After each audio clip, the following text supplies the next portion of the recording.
It's not a game, it's a rich thing.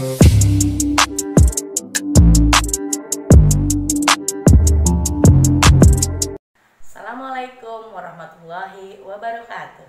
Bertemu lagi dengan kami, sahabat literasi milenial. Baik teman-teman, apa kabarnya hari ini? Mudah-mudahan teman-teman ada dalam keadaan sehat walafiat.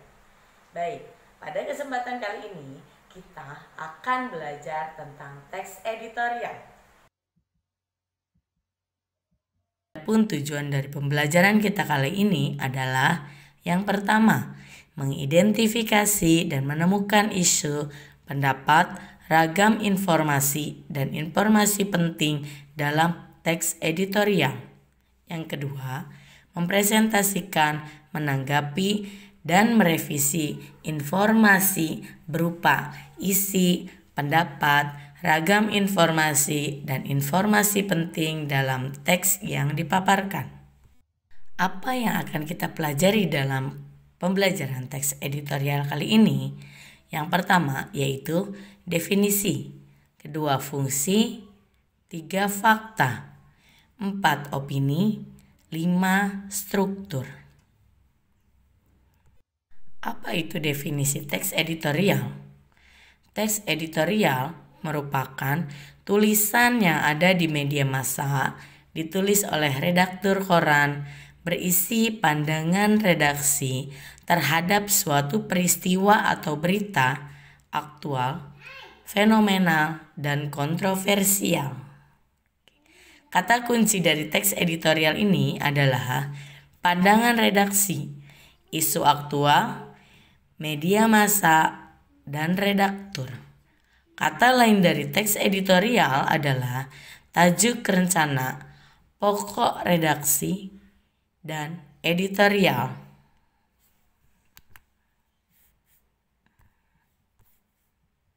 Berikut adalah contoh dari tajuk rencana dan editorial.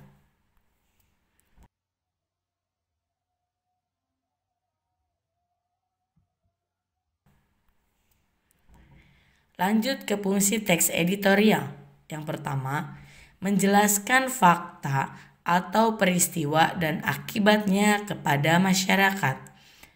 Yang kedua, memberitahu latar belakang dari kaitan berita tersebut dengan kenyataan sosial. Yang ketiga, memberi pandangan kepada pembaca terhadap isu yang sedang dibahas. Yang keempat, memberikan penilaian moral tentang isu yang sedang dibahas. Selanjutnya adalah fakta dan opini. Apa itu fakta? Apa itu fakta? Fakta adalah hal, keadaan, peristiwa yang merupakan kenyataan atau benar-benar terjadi.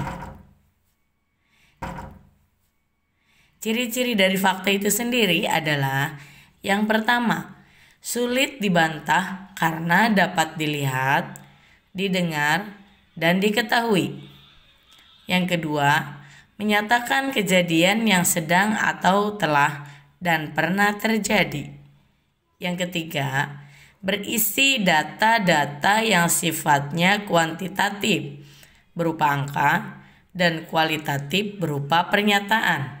Contohnya, jumlah siswa kelas 12 itu bertambah dari mulai 187 orang menjadi 189 orang. Berlanjut ke opini.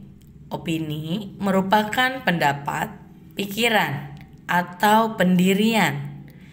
Ciri-ciri dari opini itu sendiri adalah yang pertama, informasi yang disampaikan belum pasti kebenarannya.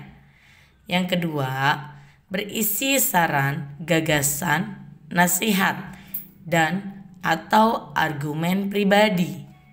Yang ketiga, bersifat spekulatif atau mengira-ngira. Contohnya, perlu adanya perubahan formasi tempat duduk agar suasana belajar di kelas lebih menyenangkan.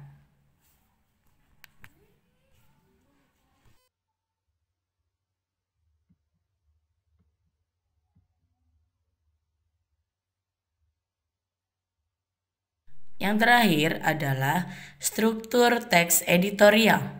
Yang pertama, pengenalan isu. Pengenalan isu ini berisi tentang masalah yang menjadi sorotan di masyarakat. Setelah teman-teman mendengarkan penjelasan tentang teks editorial, teman-teman bisa melakukan latihan di rumah sendiri. Setelah teman-teman mendengarkan penjelasan tentang teks editorial, silahkan teman-teman mencoba latihannya di rumah.